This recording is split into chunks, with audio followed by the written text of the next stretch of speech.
Bonjour et bienvenue sur Be Smart for Change dans cette émission spéciale CIPCA, le salon de l'immobilier bas carbone. Sa 5e édition aura lieu très prochainement du 1er au 3 septembre au Grand Palais. Et nous avons le plaisir de recevoir aujourd'hui sur le plateau Feriel Derich, sa directrice. Bonjour Feriel. Bonjour. Alors on l'a dit, cette édition c'est la 5e. Qu'est-ce qui a le plus changé depuis la première en 2022 ? Ce qui a le plus changé, c'est au-delà de l'engouement et d'un rendez-vous qui est devenu incontournable. Je crois que je parlerai même pas de changement, je parlerai d'une évolution totale. Il était temps que les choses évoluent. C'est le nombre d'acteurs engagés, de plus en plus engagés dans la décarbonation, et qui, a fortiori, se rendre au CIPCA aussi pour trouver les bonnes solutions, échanger sur les bonnes pratiques et puis avancer de plus en plus nombreux ensemble. Alors c'est vrai que cet été est un peu particulier, la France sort d'une série de canicules, incendies. Comment est-ce que la résilience climatique s'est imposée dans le programme ? Alors elle s'est imposée, on l'a anticipée, et de toute façon les acteurs présents sur le salon, dont notre parrain, Jean Jouzel, aussi qui est climatologue et président du GIEC, on a toujours anticipé ces sujets, et c'est un véritable sujet d'adaptation climatique et d'adapter nos bâtiments et notre manière de vivre. Donc l'an dernier, on avait déjà créé un salon, on a lancé ce salon d'adaptation climatique et biodiversité, et cette année, c'est vrai qu'aux côtés aussi d'experts, de professionnels à la fois de la biodiversité, de l'observatoire aussi de l'immobilier durable, de cabinets de conseil qui accompagnent tous ces acteurs dans comment adapter le mieux possible nos bâtiments, à la fois en choisissant les bons matériaux ou autres. C'est un sujet, qui occupera une grande place sur le salon, et concrètement, ça va ressembler aussi à un pavillon de plus de 50 mètres carrés avec sa propre salle de conférence. Et puis, vous verrez tout type de solutions qu'on peut trouver, mais surtout des solutions financières, parce qu'aujourd'hui, il s'agit de rénover, de repenser, d'adapter, mais c'est essentiel quand on sait que l'immobilier, le bâtiment est en tout cas responsable en grande partie de ce réchauffement climatique. Il faut faire quelque chose, et bien évidemment au CIPCA, on ne pourra pas passer à côté. Ouais. Alors, une des autres thématiques phares de cette édition, c'est la santé. Pourquoi ce choix, et sous quelle forme finalement ça va se concrétiser ? Ça va forcément ensemble, vivre, habiter nos lieux. Je le dis souvent et je le répète, on passe plus de 80% de notre temps dans les bâtiments, qu'il s'agisse de votre lieu de travail, votre logement ou autre. Il s'agit d'un enjeu de santé publique. Je pense que on ne peut pas aujourd'hui faire du logement sans penser à celles et ceux qui vont habiter nos lieux. Et ça va, c'était quand j'ai lancé cette idée avec des partenaires, comme aussi Espace Ferroviaire, qui sont des aménageurs, mais qui mettent un point d'honneur à ces sujets, en disant l'impact qu'on a, nous, acteurs de l'immobilier et de l'aménagement sur la santé.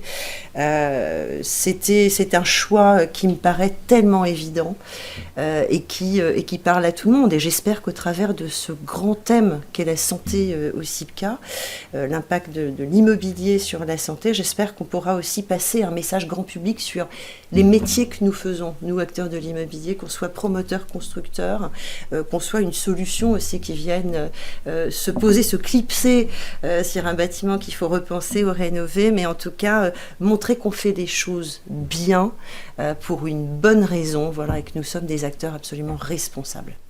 Alors cette édition 2026 du CIPCA, elle intervient quelques mois après les élections municipales, donc c'est la première avec les nouveaux élus, en tout cas pour les municipalités qui ont été renouvelées. Que propose le salon à ces nouveaux élus ? Et petite question bonus, il y a aussi une autre élection qui arrive dans quelques mois. Est-ce que pour la présidentielle, vous avez l'ambition de peser un petit peu quand même dans le débat ? Alors je vais commencer à répondre à votre première question.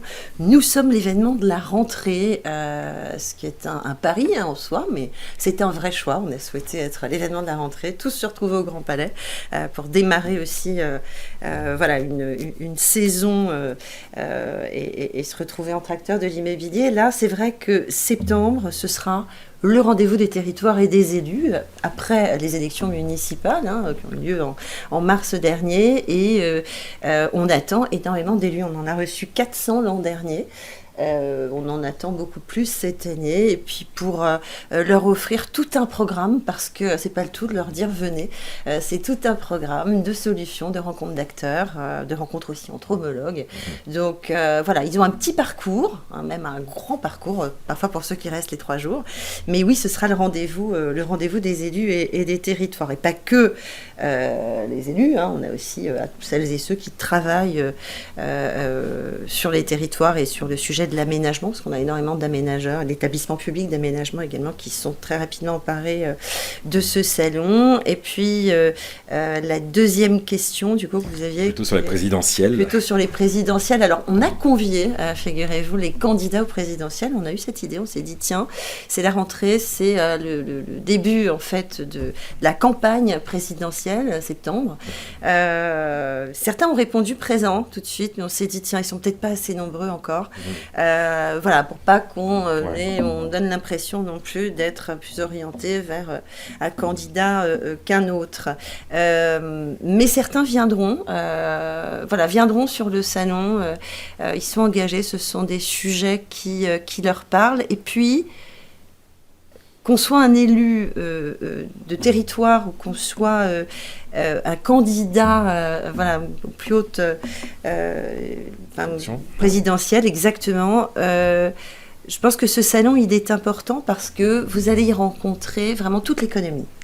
Les investisseurs, comme les industriels aussi.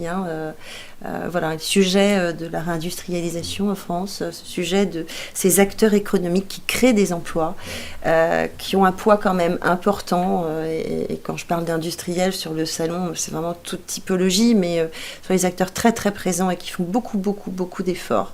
Je pense que c'est bien aussi de les rencontrer et d'échanger avec eux. On a besoin d'un leader, on a besoin de leaders politiques, on a besoin d'encouragement, on a besoin de continuer à se dire que si on fait les choses aussi bien, c'est pour une bonne raison et qu'on doit être soutenu. Donc on les attend tous avec impatience. Et alors justement, et ce sera ma dernière question, en parlant un petit peu de la variété des profils qui seront présents lors du salon, je crois qu'il s'articule un peu autour de 3 sommets avec investisseurs, utilisateurs, territoires.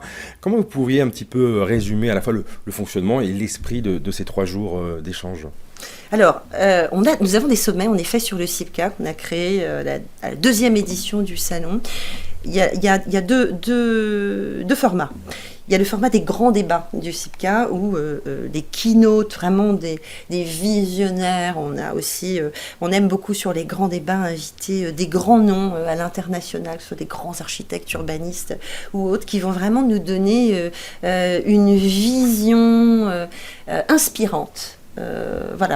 Pour tout le monde. Et puis, ces sommets qui ont été créés, en effet, à la 2e édition du CIPCA en 2023, quand on les a créés, on a souhaité vraiment regrouper les acteurs, pas à huis clos, parce qu'on laisse quand même ouvert ces sessions à toutes et tous, mais je pense que ce sont des acteurs qui ont besoin de se retrouver ensemble autour de nos sujets, et quel salon mieux placé qu'un CIPCA pour dire qu'on est monomaniaque et qu'on parle que de ces sujets. Alors je vais parler des investisseurs, le sommet des investisseurs en effet qui ouvre chaque année le salon. Donc depuis 2023, le 1er septembre donc 2026 au matin, on aura le sommet des investisseurs, à peu près 200 investisseurs réunis, qu'il s'agisse de fonds de pension, de fonds souverains, de banques d'assurance.